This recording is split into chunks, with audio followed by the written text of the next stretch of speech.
चौराहे पे यातायात कैसे चले इसको लेकर बहुत रॉकेट साइंस तो लगेगा नहीं। इसलिए मैंने अधिकारियों को सबको कहा है कि कोई प्रॉपर प्लानिंग करके आप उसको तय समय में एग्जीक्यूट करें।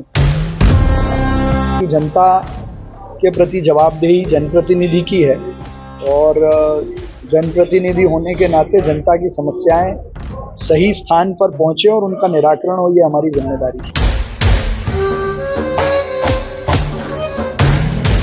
जितनी तमाम एजेंसियों की नेग्लिजेंस के कारण शहर में सड़कें और सर्विस रोड खराब हुई हैं, उस विषय को मैंने बहुत गंभीरता से उठाया है। तो मैंने एसीएस अनुपम राजन जी, जिनको संभाग का प्रभारी माननीय मुख्यमंत्री जी ने बनाया, उनसे कहा है कि ये सब ठीक होगा, वो अपनी जगह है, जो दोषी अधिकारी हैं उनके खिलाफ कार्रवाई हो, पता करके कि किसकी गलती है।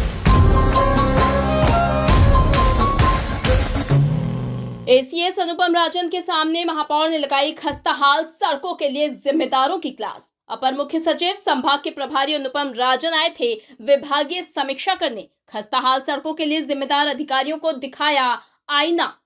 महापौर सहित अन्य जनप्रतिनिधियों ने भी उठाया एनएचएआई की अकर्मण्यता का मुद्दा। महापौर ने बंद कमरे में चली बैठक में कहा, गलती विभागों की है और जनता नगर निगम और सरकार को कोस रही है। महापौर पुष्यमित्र भार्गव ने मीडिया से कहा, मैंने एजेंसियों की लापरवाही के मुद्दे को गंभीरता से उठाया है। ये भी कहा है कि स्टाफ की कमी है। भार्गव ने कहा, एनएचएआई के साथ कई मीटिंग हुई लेकिन कुछ प्रोसेस नहीं है। इसके जिम्मेदार दोषी अधिकारियों के खिलाफ पहले कार्यवाही होनी चाहिए। ये माननीय मुख्यमंत्री जी ने एक बहुत अच्छा सिस्टम कामों के रिव्यू के लिए बनाया है और संभागीय बैठक आयोजित करके एसीएस रैंक के ऑफिसर को संभाग के विकास से जुड़े विषयों पर रिव्यू करने के लिए कहा है। तो इंदौर से संबंधित जितने विषय थे जो समय पे पूरे हों और जितनी तमाम एजेंसियों की नेग्लिजेंस के कारण शहर में सड़कें और सर्विस रोड खराब हुई हैं, उस विषय को मैंने बहुत गंभीरता से उठाया है और जो भी विकास कार्य पैसा सैंक्शन होने के बाद भी शुरू नहीं हुए उसकी भी जानकारी दी है, ताकि अब वो सब समय पे शुरू होकर पूरे हो जाएं। लेकिन हाँ, बैठक में विषय वस्तु सबके ध्यान में आए और अधिकारियों को भी इसकी जिम्मेदारी और महत्वता समझ में आए, इसलिए मैंने सारी चीज़ें इंगित की है। ये भी बताया है कि जिस तरह का स्टाफ इंदौर शहर को चाहिए इन सब कामों को करने के लिए, उसकी भी कमी है। इंदौर शहर में 4 सुपरिटेंडेंट इंजीनियर के पोस्ट हैं, अभी तक 1 हैं, वो भी 29 को रिटायर हो रहे हैं। 13 डिप्टी कमिश्नर की पोस्ट है, अभी 1 भी नहीं है। तो ये कुछ विषय थे जो एडमिनिस्ट्रेशन के लिए ज़रूरी थे, उनको मैंने गंभीरता से मीटिंग में रखा है, क्योंकि जनता के प्रति जवाबदेही जनप्रतिनिधि की है और जनप्रतिनिधि होने के नाते जनता की समस्याएं सही स्थान पर पहुंचे और उनका निराकरण हो, ये हमारी जिम्मेदारी है। चौराहे पे जो निर्माण कार्य होने थे वो सब पूरे हो गए। चौराहे पे यातायात कैसे चले इसको लेकर बहुत रॉकेट साइंस तो लगेगा नहीं। इसलिए मैंने अधिकारियों को सबको कहा है कि कोई प्रॉपर प्लानिंग करके आप उसको तय समय में एग्जीक्यूट करें, और नहीं हो पा रहा है, नहीं कर पा रहे हैं तो जिनकी जिम्मेदारी है उनके खिलाफ कार्रवाई करें।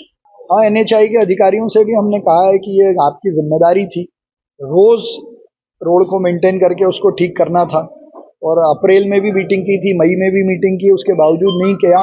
तो मैंने एसीएस अनुपम राजन जी, जिनको संभाग का प्रभारी माननीय मुख्यमंत्री जी ने बनाया, उनसे कहा है कि ये सब ठीक होगा, वो अपनी जगह है, जो दोषी अधिकारी हैं उनके खिलाफ कार्रवाई हो, पता करके कि किसकी गलती है। विधायक मालिनी गौड़ ने भी अपने क्षेत्र के विकास से जुड़े कार्यों से संबंधित मुद्दे उठाने की बात कही। विधानसभा वार मुद्दे सभी लोगों ने रखे और मैंने अपने विधानसभा 4 के एक तो स्पोर्ट्स कॉम्प्लेक्स का माननीय मुख्यमंत्री जी ने सौगात दी, तो उसमें 9 करोड़ तो सैंक्शन हो गया, 15 करोड़ की और डिमांड करी है मैंने, और लगभग 2 महीने में उसका टेंडर भी जारी हो जाएगा। तो हमारे विधानसभा की एक बड़ी सौगात होगी।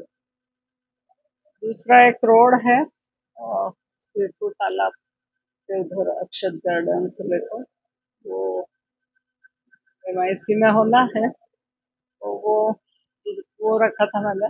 विश्राम बाग में एक स्विमिंग पूल निर्माण हो रहा पर अभी तक अधूरा है वो, तो और गोदवले धाम में पानी की टंकी उसका डिस्ट्रीब्यूशन लाइन डलना है, तो ये सब मुद्दे वो सभी लोगों ने रखा है कि भाई ब्रिज बन रहा है तो साइड में जो सर्विस रोड वो ठीक से हो जाए, तो वो बता रहे कि बारिश के बाद कर लेंगे उसको। एसीएस एवं संभागीय प्रभारी अनुपम राजन ने बताया, खराब सड़कों का मुद्दा ऐसा नहीं है जिसे छुपाया जा सके। हमने संबंधित विभाग के अधिकारियों को निर्देश दिया है और उसके ऊपर भी बात की जाएगी। ये बात हुई। एक जो समस्या एक तो वो है रेस्टोरेशन वाली जो काम होता है, जैसे सीमेंट कंक्रीट की रोड है, जब पाइप डालनी है आपने उसको तोड़ा, पाइप डाली, बाद में कई बार रिस्टोर नहीं होता, कई बार रिस्टोर होता है तो उसकी गुणवत्ता नहीं होती। उस पर ये बात हुई कि कटर के माध्यम से यदि सड़क को काटा जाए तो उसका जो नुकसान है सड़क का वो कम होगा। जहाँ पे दीगर सड़कों की जो हालत खराब है उसके लिए जो पीडब्ल्यूडी के लोग थे, आरडीसी के लोग, एनएचएआई के लोग थे, सभी को ताकीद किया गया।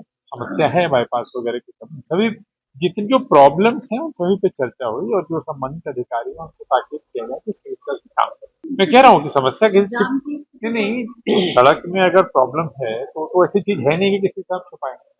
सड़क का जब आप मेंटेनेंस का काम करते हैं, उन्होंने बताया कि रात में काम करना पड़ता है, दिन में ट्रैफिक का फ्लो ज्यादा है तो रात के 12 बजे से फिर सुबह तक काम करते हैं। तो कुछ समस्याएं भी हैं लेकिन उन सब के बावजूद भी तेज गति से काम करने के लिए कहा गया। एनएचएआई के जो संबंधित अधिकारी हैं जो यहाँ आए थे उनसे तो बात की ही गई है। इनके और जो ऊपर लेवल के अधिकारी होंगे इनके हो सकता है जो लिमिटेशंस हों, इनका जो कार्य क्षेत्र है।